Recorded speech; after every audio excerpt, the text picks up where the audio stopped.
Maura Murray was 21 years old when she crashed her car. By the time police arrived to the scene, her car was locked. And Maura had vanished into thin air. I'm Jessie Stevens, and this is True Crime Conversations, a Mamamia podcast exploring the world's most notorious crimes by speaking to the people who know the most about them. In this episode, I'm joined by James Renner, author of True Crime Addict: How I Lost Myself in the Mysterious Disappearance of Maura Murray. James's obsession with true crime has consumed his life, and the case of missing New Hampshire woman Maura Murray is the one that still haunts him to this day. So I wanted to start with Butch Atwood, who's a local bus driver, and he was driving home on February 9th, 2004, and he sees a broken down car on the side of the road. What does he decide to do? He decides to stop. He's actually driving a shorter bus. It's not like a full-size school bus. It's a small bus, and he had just taken kids to a ski trip. So he's coming home. He lives pretty much directly across the street from where the crash happened, just a little further down. And he comes around the corner, sees the crash, opens the door, and says to Maura, "Would you like me to call the police?" And she says, "Oh, no, please don't call the police. I've called AAA. They're on their way. It's taken care of." And he knows that's a lie, because even to this day, you can't get cell phone service up there. And so he goes home, and he can see the accident from his driveway, backs his bus in, then goes to his wife and tells her what happened. She calls the police. She calls 911. Sometime between the call to 911 and the first responding officer, and we're talking of a window between 3 and 7 minutes, Maura Murray disappears, never to be seen again. A local school bus driver told police he saw a woman standing outside the car. She said she was shaken up. I couldn't see any blood on her face. And she was shaking like this. I says, okay, I'm going to go call the police. An officer arrived 19 minutes later, finding the car locked and no one around. How does he describe the woman that he encountered, that he had that sort of brief interaction with? That's a good question. I think what happens is later, I think he describes her not in great detail. Just that it was a woman, dark hair. I spoke to her. This was it. And then later he's shown a picture and identifies her as Maura Murray. Did she seem distressed or injured or anything? It's hard to tell because Butch only gave so many interviews, and he's passed on. By the time I started investigating this case, he had passed and he had died. So I was never able to have that conversation directly with him. We have to go with what's been reported, and there have been conflicting reports on that. Some say that, he said she appeared drunk. Other people say he didn't say that. So it's hard to tell. And when the police eventually do arrive, those few minutes afterwards, what kind of scene do they find? So they find that they arrive, the car's locked. The responding officer, a guy named Cecil Smith, smells alcohol. And inside the car is a box of wine that has been opened, and during the accident, it appears as though the wine spilled and splashed onto the ceiling. And she had a Coke can that she might have mixed alcohol with as well. So by every indication, it appeared that she had been drinking and driving. And that's why when they first responded, they treated it not as a homicide or a missing persons case, but they treated it as a DUI walkaway. And that's not out of the norm, not even for that little turn where she got into her accident. That happens 4 or 5 times a year. Somebody had a little too much to drink. They didn't see the turn. It's 90 degrees. They lose control. sometimes they'll walk away so they don't get charged with a DUI, and they'll show up a day later to get it out of impound. Yeah, and it would also explain why she didn't want Butch to be calling the police, because then obviously they come and they recognise that she's drunk. I can see how that story would sort of make sense. Where was she heading in the first place? Was she going to a party or something? Why did she have all that alcohol? Well, that's the big question. And that's actually why I decided that I would write a book about that case, that question right there. Because I realized when I heard about this case that this is unique. This mystery is unique because it's actually two mysteries wrapped around each other. What happened to Maura Murray, but also what was she doing up there in the first place? And I figured if I could get the answer to that question, I'd get closer to the answer to what happened to her. And I spent 5 years researching this case, spoke to pretty much everybody close to her that knew her, and I came to the conclusion that she was most likely traveling with somebody else, that there was a tandem driver in another vehicle ahead of her. She got into the accident. They saw that she was no longer behind them and eventually turned around and picked her up. I think it's quite possible she made it to a cabin that night or a condo, whatever their destination was, and decided to stick it out there for the week. And just, she had no idea she became a national missing persons case. And I think the friend probably ended up going back to UMass. And then, so the question then is, what happened after that? Did somebody find her and kill her, or did she start another life? And the more time goes by, I think the more likely it is that somebody caught up with her and killed her. But I think we've been looking at the wrong day and the wrong place to find out what happened to Maura Murray. So what makes you think that she got into another car as opposed to just walked off? What's the evidence that she didn't just walk off? There's a lot of circumstantial evidence. As far as evidence showing that she didn't just walk off, there were no footprints leading into the woods. So it was wintertime there in New Hampshire, February, and it had snowed earlier that day, and it didn't snow again for several days. So when they really started the search on Wednesday morning, conditions were still great to look for footprints, and there were no footprints going into the woods. They had a dog come out that followed her scent to the middle of the road as if she got into a car. And then you look at some of the other circumstantial evidence, the fact that she bought way too much booze for just one person, bottles of alcohol, this box of wine. She was also looking for condos that had more than one bedroom. The condo that she called was a 2-bedroom condo, and she passed several hotels that had cheap single rooms. So there was a hotel about 3 miles behind her that she had passed called the Nootka Lodge, and she could have got a single room there if all she was looking was for a place to stay. She could have got a single room for like $70 that night. Then there's also this, what I believe is a very credible sighting at a local grocery store about an hour before the accident. And a cashier swears that she saw Maura with 2 other young women, and they were trying to buy a little more booze and some cigarettes. And they had out-of-state license, which is why she remembered her later. Put all that together, and I think it makes a pretty good case that she was traveling in tandem with another driver, a friend of hers. In that case, so if she goes missing and her family becomes increasingly distressed, why do you think that those friends that were with her have never come forward and identified themselves? First of all, I think it's possible that they did. It's possible that they went to the family and told them. The family's been very, very secretive.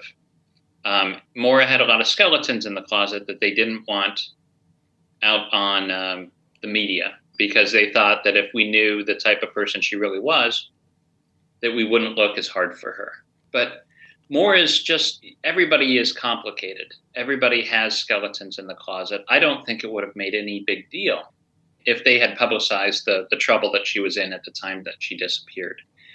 So it's possible the friends did say that, but it's also possible they didn't for a couple reasons. One, if I'm right, if it was a friend, if it was in tandem, they left Maura there and returned to UMass. They don't know what happened. They don't know if Maura went on and is trying to live a life, and finding peace somewhere. And maybe they don't want to get her in trouble. Maybe they're fearful that whoever killed Maura would want to do them harm. There's one friend in particular that if anybody would know what happened that night, it was her. And this friend's father had gone to prison for many years. And so she is inherently distrustful of police. So, of course, she wouldn't tell if she knew. It could be any of those reasons. I mean, we've been going through the woods, all our favorite spots, and we're just looking for somebody just to come out and say something. Kathleen Murray has spent the last 3 days searching for her sister, 21-year-old Maura. The UMass college student hasn't been seen since Monday night when she crashed her 96 black Saturn on Route 12 in Woodsville. Police arrived to find the car, but no sign of her. One witness reported seeing Maura looking impaired. She might be afraid that she's going to get in trouble, but we just want to let her know that it's fine. We just want her to come home. So let's talk about some of those skeletons that were in Maura's closet. What sort of situation was she in that day? So she had a long-term boyfriend named Bill, but that was quite complicated, wasn't it? Yeah, it was. Bill Rausch, she had met when she was a student at West Point. And West Point's a very prestigious military university in the United States, very hard to get into. Maura had gone there for a couple years, and she was about to get kicked out when she withdrew and went to UMass. And the reason she was about to get kicked out is she stole from Fort Knox. She stole from the most secure facility in the United States. And it's not like she stole gold bullion or anything like that. She stole like $4 worth of makeup from the commissary. So that to me is a cry for help. Mm. But she got caught and they were going to kick her out. So she withdrew and went to UMass. That's how she ended up there. And at the time of her disappearance, she was in trouble for credit card fraud and identity theft. She had stolen credit card numbers from girls that lived in the dorm with her, and she had used it to order food late at night. Nothing big, but she got caught again, and she went in front of a judge, and the judge said, if you can stay out of trouble for 6 months, we'll wipe this off your record. It'll be like it never happened. And that was in November. And then in February, 2 days before her disappearance, she wrecked her father's car right near the campus of UMass, and she would have been charged with, at the very least, failure to control her vehicle or a reckless op. And I think she realized that she was never going to be a nurse, that those charges were going to come back. And I think that's kind of what set things in motion for her and led her into the White Mountains. And so in those days before, you've mentioned the car incident that she had. So she'd borrowed her father's car and she'd gone to a party or something, hadn't she? Yes. There's a lot of weird stuff that happens that weekend before her disappearance. She goes missing on a Monday, and we're talking about Saturday, 2 days before. Her father comes to visit her, and her father is a strange guy. His name's Fred Murray.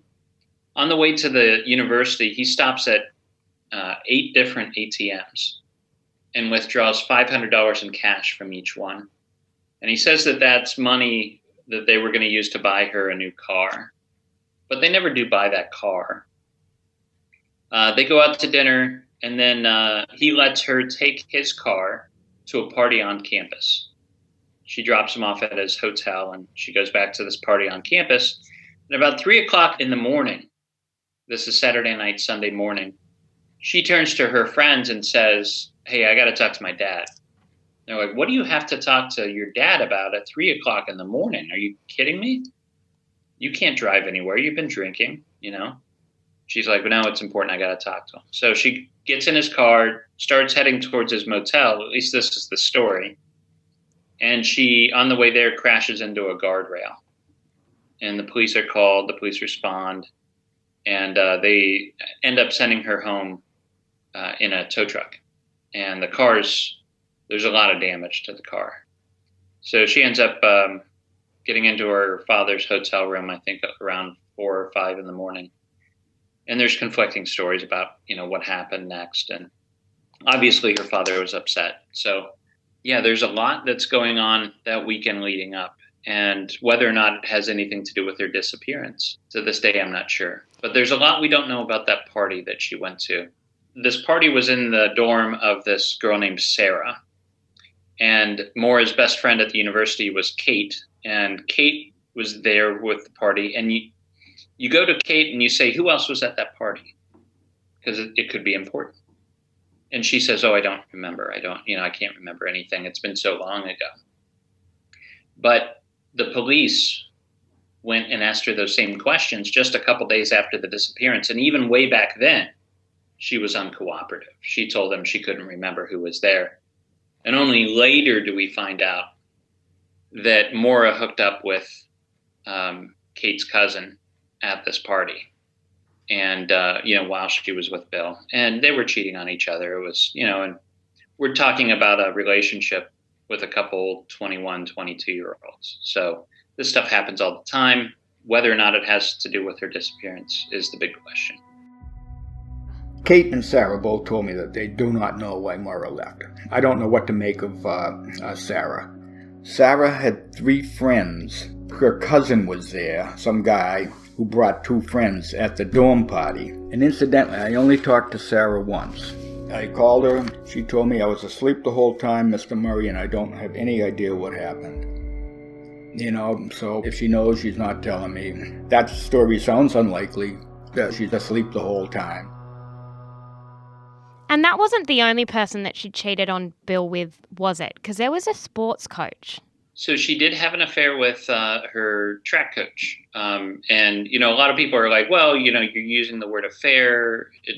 Was it really an affair? Neither one of them were married. But Maura was with Bill during this relationship, or at least part of this relationship. And I think it does qualify as an affair. So this track coach, he was older. They had a pretty lengthy relationship, actually. And he was, I contacted him. He was very honest about it. Said, yeah, we were together. And it was clear to me that he cared a lot for her. And he said a couple interesting things to me. He said, one, she never mentioned her father. They were supposedly very, very close. She never once mentioned Fred. In fact, he thought it was possible her father wasn't even alive anymore. She talked about Bill in a way that led him to believe that Bill was abusive and controlling, and she kind of wanted to be away from him. So that relationship continued, and then Maura broke it off. And then they saw each other again in November, around the time that she got in trouble with the law out there. And that was kind of the last that they were really an item. But the interesting thing about that track coach, a couple things about him. One, he was a member of the Outing Club at UMass. And the Outing Club owned a cabin in Bethlehem, New Hampshire. And if you plot a course from UMass to Bethlehem, New Hampshire, you would have gone the route that Maura would have gone. And Maura and Hossein, the track coach, they talked about vacationing up in the White Mountains, going there together. And they could have stayed at that Outing Club cabin. So she may have known the code to get in and had known that cabin was empty during the week. So she had a free place to stay. So I think it's quite possible that that's where she ended up that night. Another thing about Hossein is he's the only one that has said that Maura had this plan in the back of her head that she wanted to disappear and start a new life somewhere. She had talked about this, about running away. And he always thought she meant Mexico. So that's what he thought when she disappeared, that was a possibility. So what we've got is that obviously her relationship with Bill wasn't great. It sounds like it could have been slightly toxic and they were cheating on each other. Then she goes to that party, she crashes the car. there's obviously all this damage done. In the hours leading up to her disappearance, what do we know happens? So she goes and she buys some alcohol. What's going on with her study and stuff? Like, does she let them know that she's not going to be around? Yes, so the first thing she does is send an email to her professors, and she says, "There's been a death in the family. Hold my work till the end of the week." That was a lie, of course. There's no death in the family. She goes to the ATM, and she empties out her bank account, about, I think, like $280 or something. Then she goes to the liquor store, buys way too much booze for just one person. And I think in both of those situations, although I don't know for sure if we've seen all the video from the liquor store, but she's by herself in both of those locations. So, and then she drives north into the White Mountains of New Hampshire, about a 2.5-hour drive, I think, 2 hours, 45 minutes. And I've driven it. Other people have driven it. And there seems to be about a half an hour to 45 minutes that's missing. Like, she could have made it to the scene of the accident about a half an hour, 45 minutes sooner than she actually made it there. So the question is, did she stop and get something to eat somewhere? Did somebody see her there and follow her, is one theory. But in my mind, that supports that sighting at the grocery store, where they stopped and she was with friends and they bought booze. And right across from the grocery store is a McDonald's. And there was also a sighting of her at that McDonald's with a couple girls. Hmm. There's a story about her being at work a few days before and getting a strange phone call. Do you think that could have anything to do with why she disappeared? Yeah, so when you start plotting out what happened to Maura Murray, most of the timeline goes all the way back to the Thursday night before her disappearance. And she had a job working as campus security, and she would be at this dorm, and she would check IDs as people came in.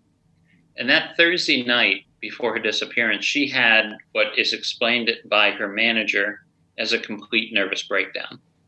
Her manager went to check on her, and she was just almost catatonic.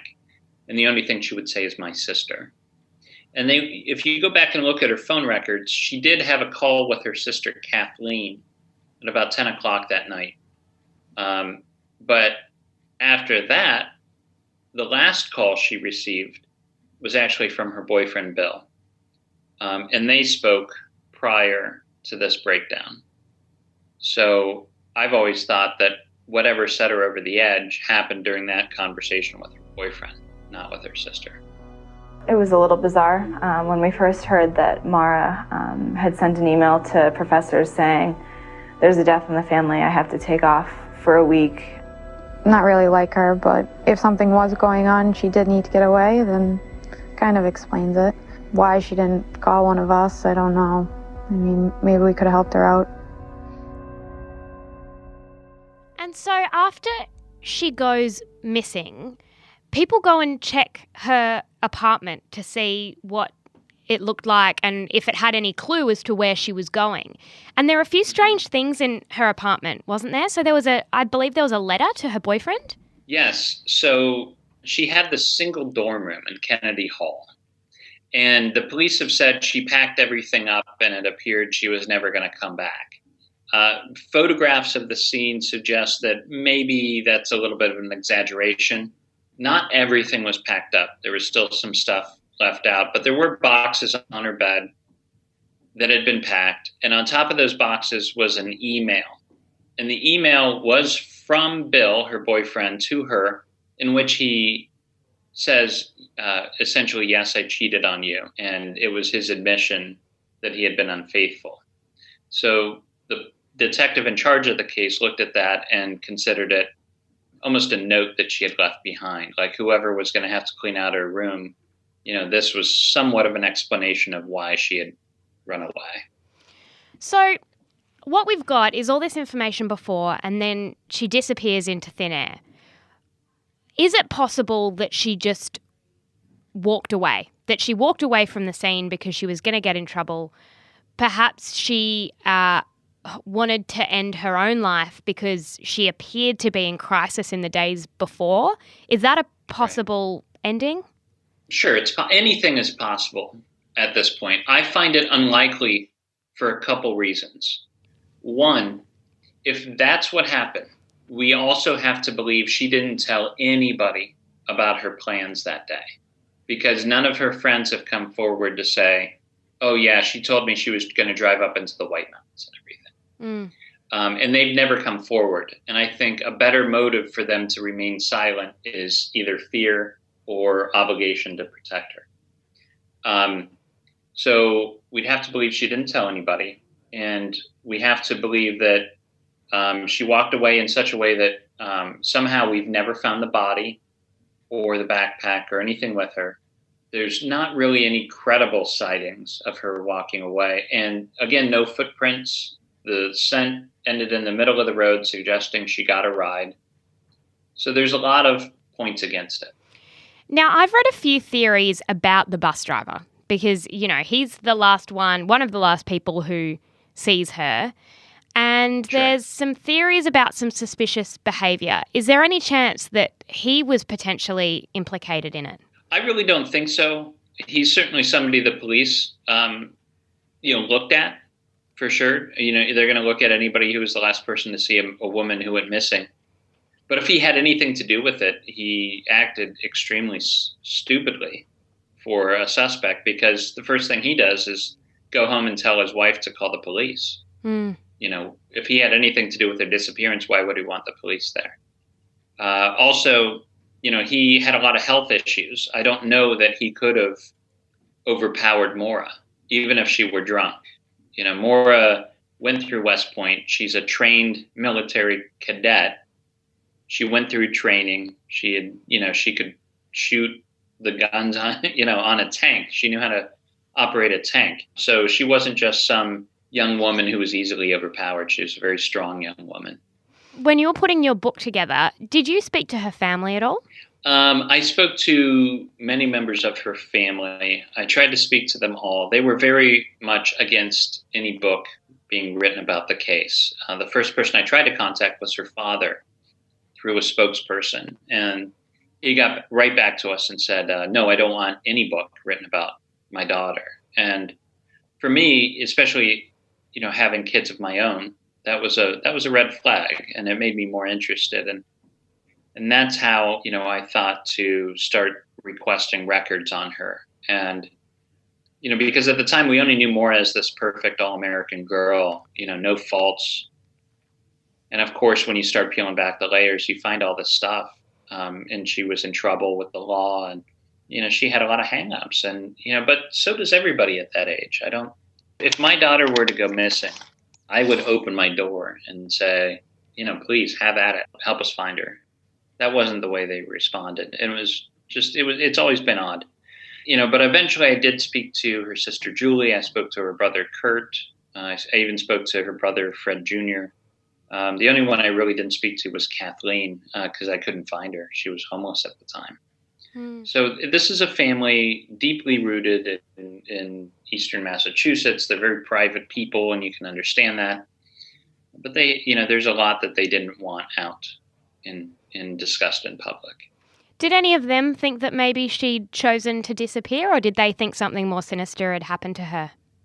The short answer is yes. But of course, the first thing her father thought, the first thing he told police was that he believed his daughter was suicidal at the time of her disappearance, or may have been suicidal. He's walked that back a little bit since then, but that's what he told police then.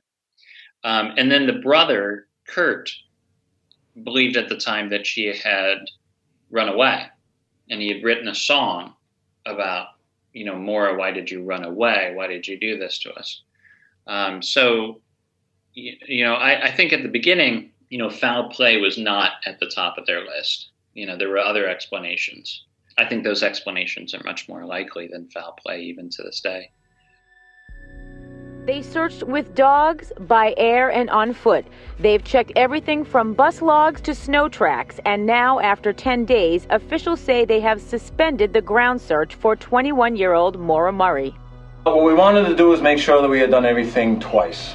and wanted to be able to come, for instance, and say to the family, we have searched this area extensively, and we have a very good feeling that we've done everything that we can do to assure that she's not in the vicinity of the crash site. Because if she ran away, am I right in saying that there's been no credit card use, or there's been no signs of her going on? Like, she would have had to forge an entirely new identity, wouldn't she? She would, yes. There's been no sign of any of that. I was contacted at some point by a representative of a battered woman's shelter, a very popular one in the New England area. And she explained to me the way in which these women can go to that shelter and ask for help if they're in an abusive situation. And they can provide them with a new name and social security number, to their risk too. They could get in trouble for doing this, but they do it. I wondered, and I still wonder, if that person reached out to me because they had more information and because they knew Maura had done this. So that's one possibility, and that's what I hope happened. I hope that she did that, because that would mean she's alive and maybe she's found happiness somewhere. The more time goes by, the more I think that's unlikely. But one of the last calls that she made, and I don't think enough is made about this little clue, one of the last people she called was a social worker who worked in Weymouth, which is where her father lived at the time. And this woman's job was to investigate allegations of child abuse. So what's Maura doing calling this woman who has the connections in these organizations that can make women disappear? What's she doing calling her before she goes missing? Do we have any details of the contents of that call? No, I've reached out to the woman. She tells me she doesn't remember the conversation. I tend to believe her. The phone record suggests that phone call lasted, I think, only a minute or two. So it couldn't have been very detailed. She said it wasn't out of the question that, a lot of former clients of hers will keep in touch and reach out at times. I think we never thought it would go past a few days. We just thought eventually she'd turn up and there'd be answers, and maybe she'd have a great story to tell after the fact. Some adventure happened. Never thought that we'd just have more questions than answers. So this is Maura's last email to the group of girls. She writes, "Dane Cook is playing at UMass, and we went to get tickets and it was sold out. I missed out again. But I did some research and he plays in Storrs, Connecticut, February 12th. She points out that it's February 12th, so it would be 3 days after she actually went missing. So to me, it shows that that's not someone who is trying to take off permanently. She wouldn't just make plans and then completely ditch them in our minds. So, given what you know and all the research you've done and the people that you've spoken to, what is your sort of final theory on what happened to Maura Murray? Well, I look at probability, and I can't say that I know what happened to her. I'm not going to say I know what happened to Maura Murray. But to me, the most probable explanation at this point, given everything we know, is that she made it to her destination the night of the disappearance. She made it to a cabin or a condo or somewhere where she wanted to stay with a friend. And maybe the next day, the friend drives back to UMass and leaves Maura up there. None of them know that she's quickly becoming a national missing persons case. They think, oh, she got in a wreck, they'll get the car later on in the week.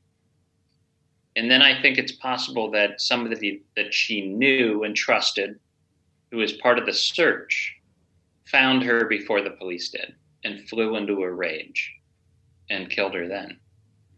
So I think it's possible that Maura died later in the week, and we're looking at the wrong time, we're looking at the wrong date, and we're looking at the wrong area. And that's why it's never been solved. So that, in my mind, is the most probable. And there's a lot of things that have happened in the last few years. The thing that's on my radar at the moment is her boyfriend at the time of the disappearance, this Bill Rausch. In March of this year, he was indicted by a federal grand jury, and he sits in D.C. He's charged with sex abuse. based on an encounter that happened in 2011 in Washington, D.C., where he attempted to rape a coworker. And this coworker, he also pushed down the escalator on the metro, which is like a 2-story tall escalator. In my mind, the only reason you'd push a woman down that escalator is to try to kill her. So there's also 4 other women that have come forward with similar allegations about this man who was Maura Murray's boyfriend at the time of her disappearance. So we know there's a rage monster inside this man. And you have to wonder, how much of that Maura saw. And at the very least, it gives her motive to get away from him. When Maura went missing, there were many things that were said. One of the things was that, Maura has run off with another boyfriend. And Billy, was confronted with this, and he said, I hope she has. If she is with another young man, then she is safe. And I suppose even if he were to have an alibi on the night that she disappeared, if they're looking at the wrong time, then in the days afterwards, he could be unaccounted for. Exactly right. Yeah. I think I don't think anybody's alibis mean anything anymore. Yeah. Because I think we're looking at the wrong date. No, exactly right. It's really interesting, and I think the reason so many people can't look away from this case is because of the layers of mystery. There are just so many things that don't seem to make sense, and I suppose if she's ever found, then hopefully that will, offer some evidence as to what actually happened. Absolutely. Yeah. Whether she's alive or dead or passed, eventually she'll be found, or some evidence will be found. Because again, we're talking, she disappeared in February in New Hampshire. The ground is like concrete, so if somebody did kill her, that body's out there someplace. I don't think she could have been buried. So, one day either a hunter's going to come across that body in a location that has never been searched, or she'll step forward and tell the rest of her story. Yeah, absolutely. Thank you so much for taking the time to speak to us today. We really, really appreciate it. Oh, thank you very much for having me on. Thank you. True Crime Conversations is a Mamamia podcast, hosted by me, Jessie Stevens. Our senior producer and editor is Elise Cooper.